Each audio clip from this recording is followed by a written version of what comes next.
আজকেও জুনিয়র ডাক্তারদের মিছিল আছে, আমি চাই তারা ভালো করে করুক। আমার সমর্থন তাদের প্রতি ছিল, আছে, থাকবে। তারা অনেক পরিষেবা দেয়। সাথে সাথে আমি বলবো, আপনারা তো মানবিক, আপনারা তো অঙ্গীকারবদ্ধ মানুষকে সেবা দেবার জন্য। সুপ্রিম কোর্টও রিকোয়েস্ট করেছে সবাইকে কাজে যোগ দেবার জন্য। অনেক মানুষ পরিষেবা না পেয়ে মারা গেছে। এরা গরিব লোক।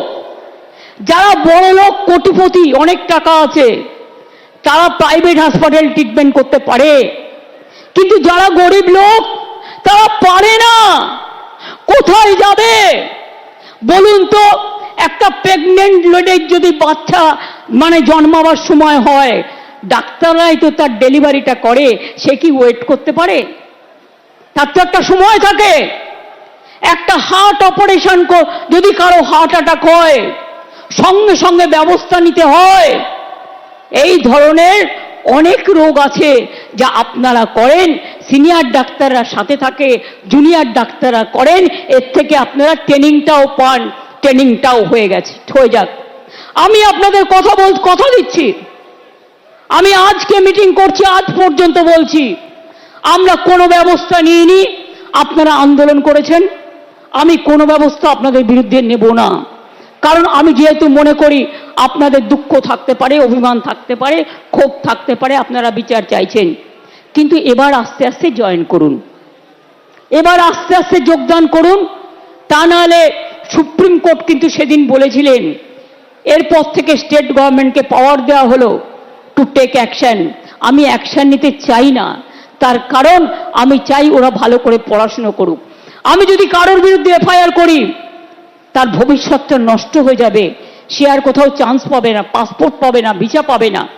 আমি যদি কারোর বিরুদ্ধে লিগালি অ্যাকশন নিই, সে বিচার পাবে না, সে মনে রাখবেন তার জীবনটা পুরো নষ্ট হয়ে যাবে। আমরা সেটা চাই না। আমাদের সরকারের মানবিক মুখ আছে, মানবিক মুখ দিয়ে আমি আরো ডাক্তার তৈরি করতে চাই। এবং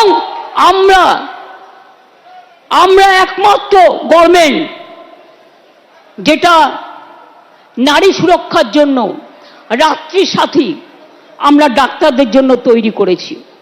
আমি অলরেডি 100 কোটি টাকা স্যাংশন করেছি। যদি কোথাও অন্ধকার থাকে আলো লাগাতে বলেছি, সিসিটিভি লাগাতে বলেছি। যদি কোথাও রেস্টরুমের অভাব থাকে সেগুলো করে দিতে বলা হয়েছে। আপনারা জানেন হেলথ আগে কি ছিল, আর আজকে হেলথটা ওয়েলথ হয়ে গেছে। দুর্ভাগ্যজনক কোনো ঘটনা ঘটলে এটা আমাদের সকলের পরিবারের ঘটনা হিসেবে আমরা নিই। আমরা মনে করি না সে একটি পরিবারের মেয়ে, আমরা মনে করি সমগ্র পরিবারের মেয়ে। এবং আমি মনে করি ছাত্রদের নির্বাচনটা হওয়া উচিত। এখন তো একটু সিস্টেম চেঞ্জ হয়েছে। আগে ছিল first year, second year, third year, বা ইউনিভার্সিটি 5th ইয়ার, 6th ইয়ার, এখন হয়ে গেছে সেমিস্টার।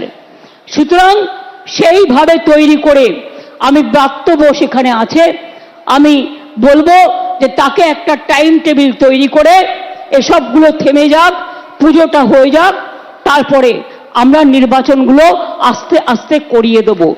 এখন নির্বাচন মানে একটা ঘটনা দেখলেই সেটা টিভিতে এমন করে দেখানো হয় যে মনে হয় আগুন জ্বলে গেল।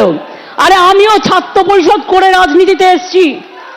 শুনুন, আমি যখন রাজনীতি করতাম আমাকে ছোট নিয়ে তাড়া করেছিল, বোমা নিয়ে তাড়া করেছিল।